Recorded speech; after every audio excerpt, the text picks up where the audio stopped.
All right. In terms of vector, in the context of velocity, we do the same thing as force or distance. However, the thing you need to consider in terms of velocity, if you're moving, say for example, you're swimming across a river. All right. What would happen is there could be a current affecting your speed. So you might be going this direction, but the wind is pushing you that way. All right. So you need to think about how you go in terms of reaching your destination, what the resultant force is. So there's a big difference, a slight difference, not big difference, slight difference between vectors in the context of velocity and vectors in the context of like forces and stuff like that. All right. So you need to think about velocity as a vector quantity, define the resultant vector in context of velocity as a vector quantity. So you need to interpret, this is the bit that's slightly different, the terms from and to, the context of the velocity vectors, and then you should be able from there, draw the resulting vector, geometrically using a head-to-tail approach with line segments, and finally determine the magnitude and direction.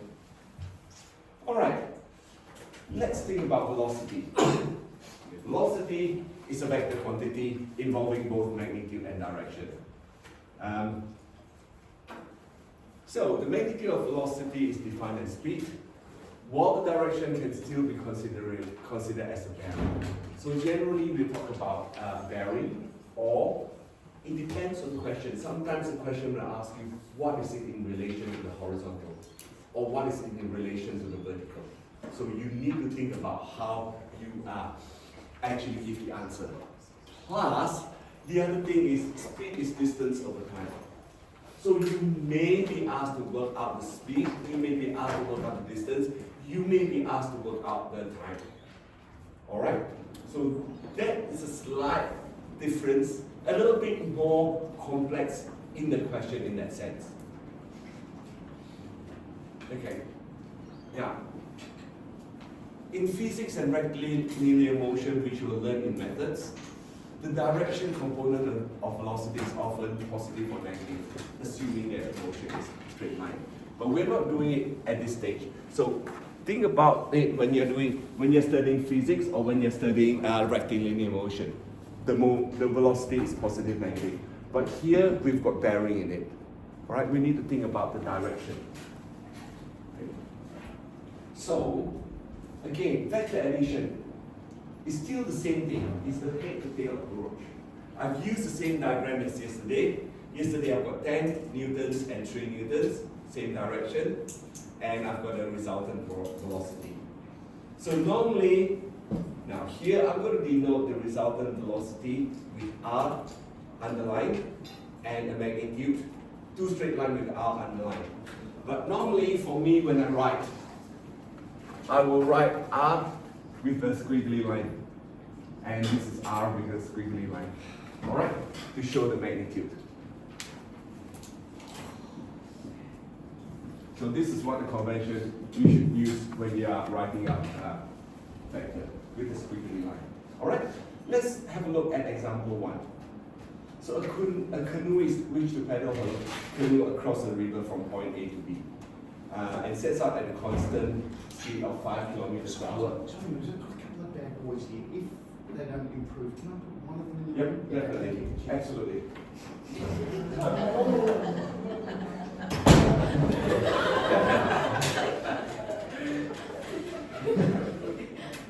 My favorite thought is completely gone. Alright, that's okay. That's all. It's fine, it's fine, it's fine. Alright, what will be the magnitude? Alright, so a canoeist wishes to travel from point A to point B across the river and sets out at a constant speed of 5 kilometers per hour. Alright? However, the river is flowing at 3 kilometers per hour. What will be the magnitude and direction of the canoe's resultant velocity? How long will the canoeist take to cross the river? So here you need to know the speed equals to distance over time. Alright, let's talk about the magnitude and the direction of the canoe's resultant velocity first. Now, think about this situation when you're going straight. Alright, you're aiming to go from A to B. So the vector going there, the direction is there. And you've got a current. Current is pushing you that way, the flow of the river. Alright? You've got two things. One, you're pushing, you're trying to go all the way from A to B. The other one is the flow. So you can see that the flow is perpendicular. You've got a right angle triangle, correct? So let's draw. This time it's sort of independent of north, south, but I'm just going to draw the diagram this way. Well, I was being lazy, I didn't use a ruler or anything, so just freehand drawing. Either exact, it's freehand drawing is alright, as long as you indicate the right angle triangle. Alright, if there's a right angle triangle. If you want to be a bit more neater, use a ruler. Might help in certain situations. Alright, now, can you work out the resultant force? Pretty much it's just Pythagoras' theorem. What? Somebody said 4, it cannot be 4. It cannot be 4, can it? What is hypotenuse? It's not 4. It has to be greater than 4 because the hypotenuse. This is not the typical Pythagoras' theorem thing. All right, it's not the 3, 4, and 5. The basic Pythagoras theorem we always see.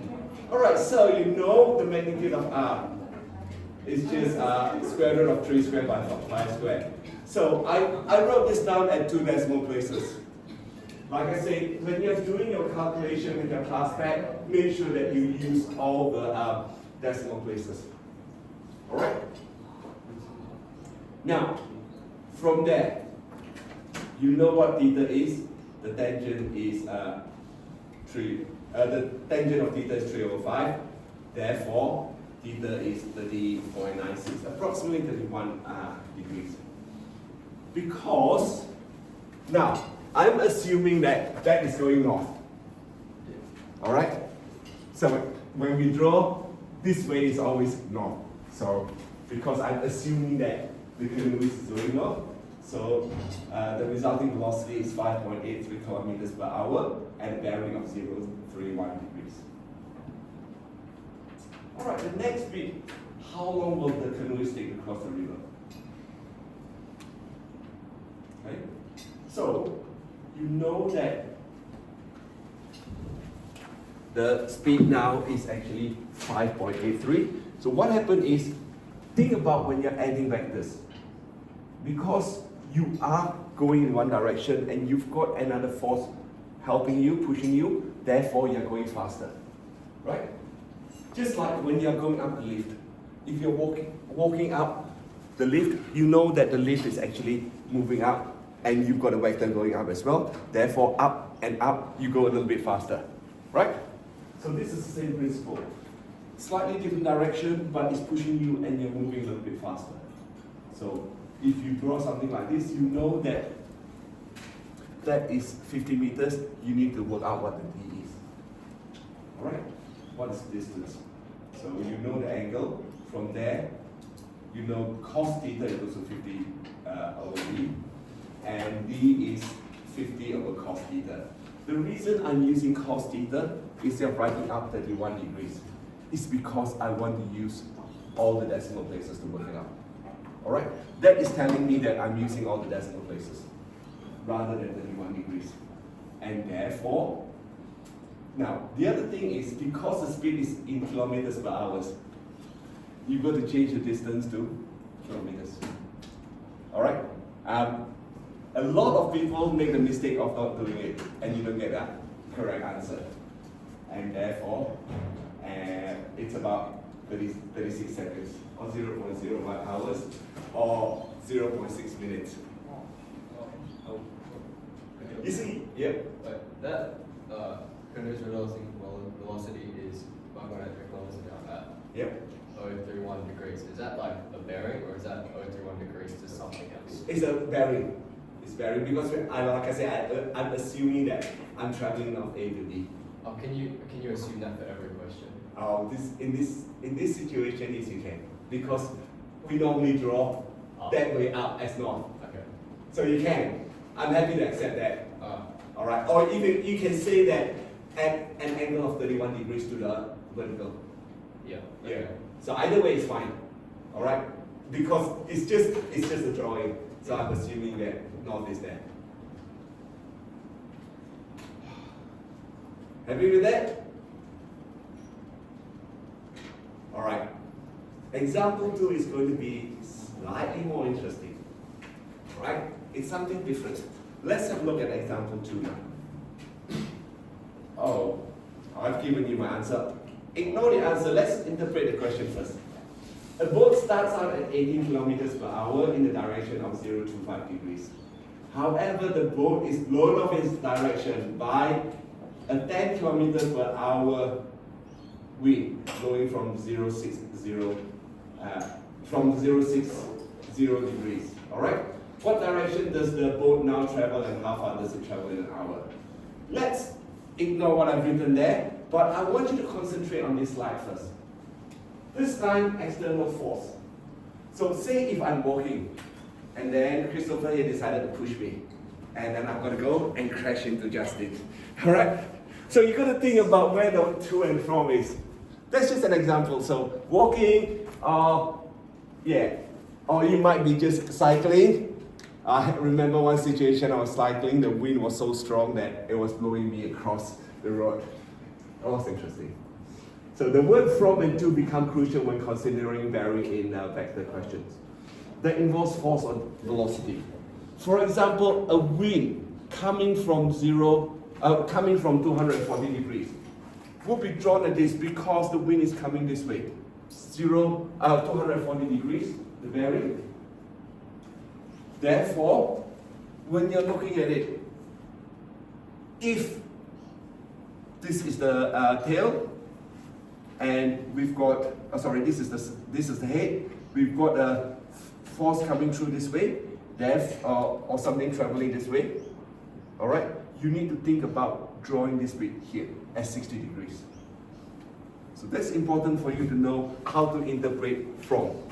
So if I say something is the wind is blowing from, let's say, 0.15 degrees, so I'll be drawing this way, and it will be coming down straight line that way. All right, from 0.15. So you need to think about how you work on this sort of question. All right, this time the wind is not perpendicular to your speed. So going back to this question, so this is a drawing that I will just my sketch. So a boat starts out at 18 kilometers per hour. Now I know that it's actually north and south. All right. So it's traveling north that way at 0.25 degrees, and the boat is blown off this direction by a 10 kilometers wind blowing from 60. So blowing from 60 degrees is coming this way. So therefore, I know that I'm heading that way. This is the head, this is the tail. So the tail should be joining the head. The wind of the tail should be joining the head of how I travel. All right? So this is how I did it, and I actually put in all the angles. Make sure that you put in all the angles.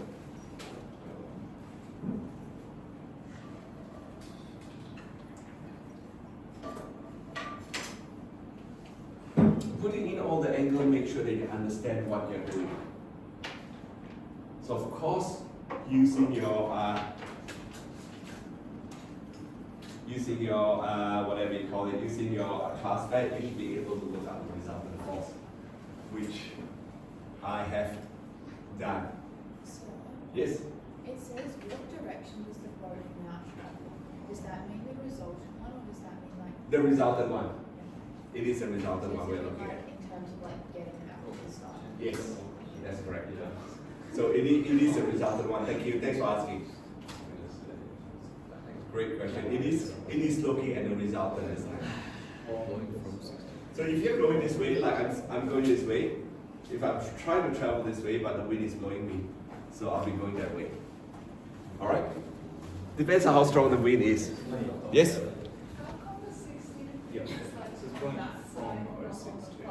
Okay, because the wind is blowing this way. All right? From 60. That should be, I drew the wrong thing, the 60 should be this side. My fault. The 60, yikes. The 60 should be here. I'll correct it. Yeah, it's still correct. I did the correct sum, but I drew the 60 incorrectly. Alright? 60 is there because it's coming in this direction. Zero. Sorry? Does that mean what? It's wind blowing from there, so the 60 is coming from this direction. So this angle is 60, this angle is 60. See that? This is a straight line coming through. That's the wind, and this is north-south. So if this is 60, that's 60 degrees. Yeah? It's my fault. I did it incorrectly there. I'll change it when I upload the slide. Alright? I better make a note of that.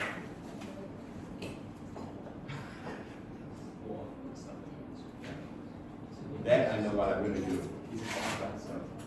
The calculation and everything is still correct, but that angle is not correct. Yes? Also, when it says what direction does the boat travel, does it mean the angle, like to get back to the point? So it is. So the boat is traveling that way, but the wind is blowing. So instead of going that way, it is actually the resultant is that way. It's moving out this way. Right? So instead of going there, because of the wind, it's being blown off course.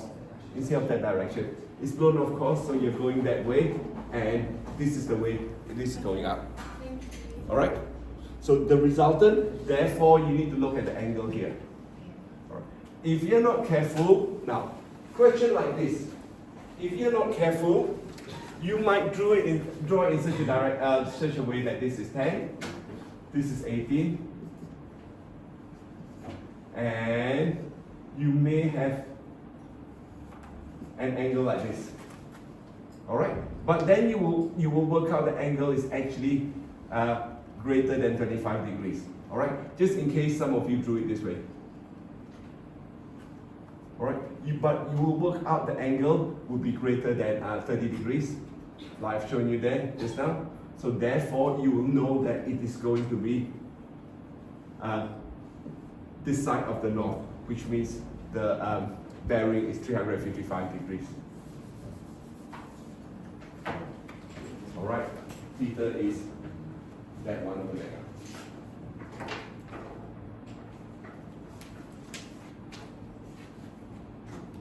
Alright, let's go to example 3. This time, a canoeist wishes to reach point B from A.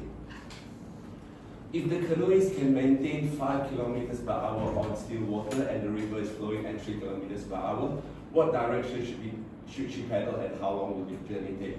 Now, this time is different from that question. First question. First question, it did not say that it must arrive at B. It's just paddling towards B. Alright? If you're paddling towards B and the flow of the river, the current is pushing you, you might arrive somewhere here, which is what I've done. Alright? You're not going towards B, but you're trying to go north, but you're being pushed off course. Alright? And you're arriving that way. This is the first question. Now this example says that wishes to reach point B, which means it must go that way. It must reach point B. Agree? So if it must reach point B, but the canoeist is being pushed that way, right? So what would happen is the canoeist will have to travel in the direction, correct? Because it's going to be pushed that way. You need to think about whether it's going to reach a certain point or whether you're just traveling and being happy to be pushed to the other side. All right. This time you want to arrive right at B. This is non-negotiable. You have to be at point B. So as you are going, you know that you are going to be pushed off course. So therefore, you want to go that way so that when you're pushed off course, you arrive at B. That's the difference in this sort of question. You can see how you need to know how to interpret this sort of question. External forces is acting. Now, there's a trick to do that. This time, you know the resultant direction already. So you know what happened is, in this case, this is the resultant direction. You must go to A, and we must go to B. This will be your resultant direction. This is non-negotiable. You want to go directly north to B, but the current is pushing you. So you cannot go north because the current will move you that way. This time, you need to travel in some sort of direction that way so that you can. Yeah? So you need to think about, next slide here, so think about the resultant direction. So if you are told that the body intends or is required to travel in a given direction, you set this as the resultant vector. So the resultant vector is going north directly to B, or straight away, because you know going to B is non-negotiable. Alright, so set that as the resultant vector. Now apply the external forces of velocity before the resultant, and then sketch the required vector. So it's a step for you to do, step for you to think about. If you got the resultant vector, you know where you want to travel to, that's a real resultant. Alright, go back to this question. So you know this is the resultant. Alright? Now apply the external forces. How do I apply the external forces? Apply the external forces of velocity before the resultant. So, what I've done is I know that. So before I apply my velocity of 5, and then the thing is flowing, pushing me across. Alright? So in fact I can draw it here or draw it here, but I'm just showing you that way. It's the same, you will get the same answer. And this time 3 is pushing you across. So you are going towards that. Alright? The resultants will be there. This is vertical, you can always do it that way as well, and then the 3 is pushing you across. That's fine. Alright? Just make sure that you're consistent. Either way, it's alright. You will get the same answer. If you do it this way, this is where you're traveling at 5, and 3 is pushing you. You still get that. You still get your theta. So what direction? So the direction in this case is you're looking at theta to the horizontal. Alright, you know that resultant, I wrote out the resultant. This is my habit. So I do that. And then you know cos theta is 3 over 5, theta is 53.1301. You can either say to the horizontal or you can use bearing. I don't mind. Alright? You can use bearing as well. Because like I say, in this case you're assuming that they're traveling north.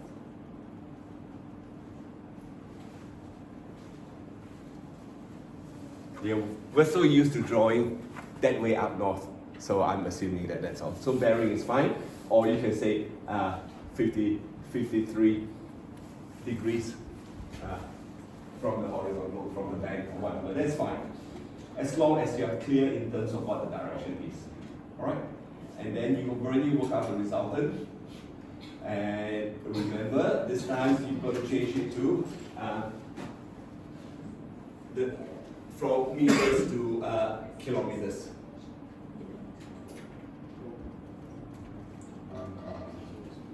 So think about where the resultant will be.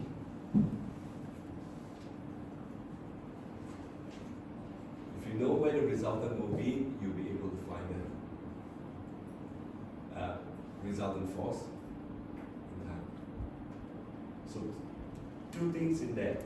How, whether you've got a set direction or no set direction.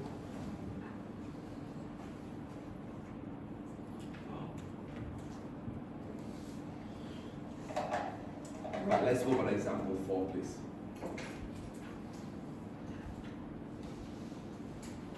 A pilot wishes to fly a plane to a town 150 kilometers away at a bearing of 050 degrees.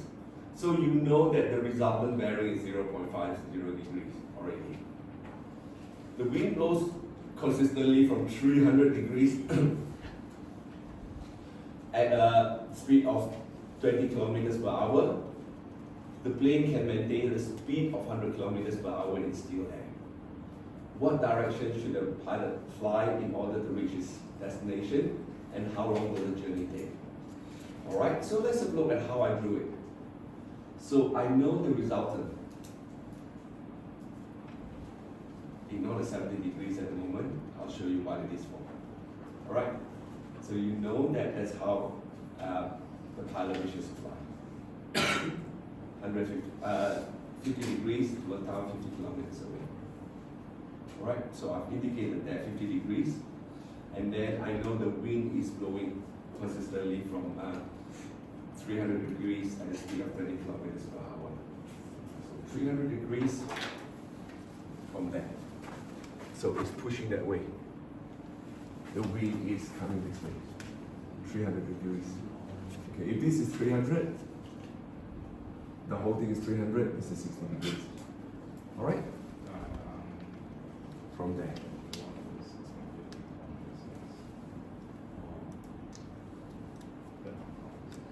So you know that there's 60, you know there's 30, and you know there's 40. Alright? So therefore you know the angle is 70. That's where the 70 is from. Once you've done that, you should be able to think about the direction. What is the direction should the pilot fly in order to reach his destination? Alright, so now I extended that and just quickly show you what the angles are. And I'm going to work out angle theta, and then alpha, which is floating, and then we can work out the direction. Alright? So we know that using your sine rule, 100 over sine 70 degrees equals to 20 over sine theta. And therefore, now, again, be careful with when you use your sine rule. It could be an acute angle or an obtuse angle. But in this case, you know you must reject the obtuse angle. All right? Be very careful when you do something like this.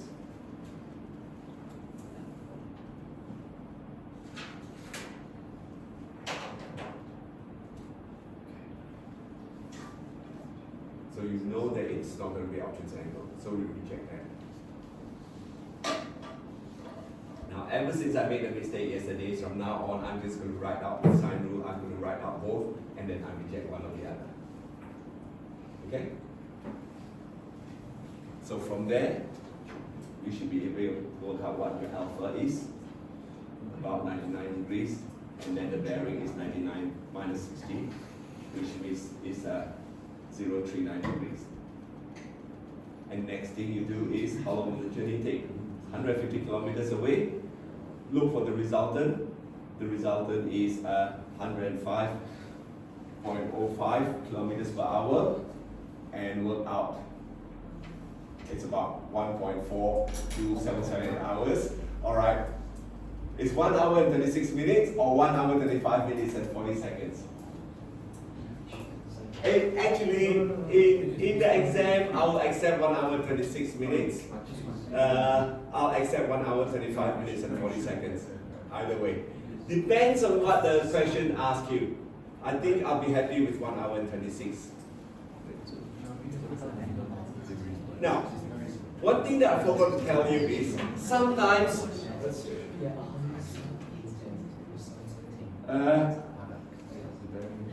if you know the three sides, but you don't know the angle, you can use a squared equals to b squared plus c squared minus 2bc cos theta. So if you know a squared, you know b squared, you know c squared, you can use that to find cos A, the angle A. Alright? So you don't necessarily always need to use your sine rule. You may be able to use your cos rule. Alright? So I'm going to stop here, and that's the end of the lesson. We've done some application of vectors. So tomorrow we'll look at a little bit more on vectors.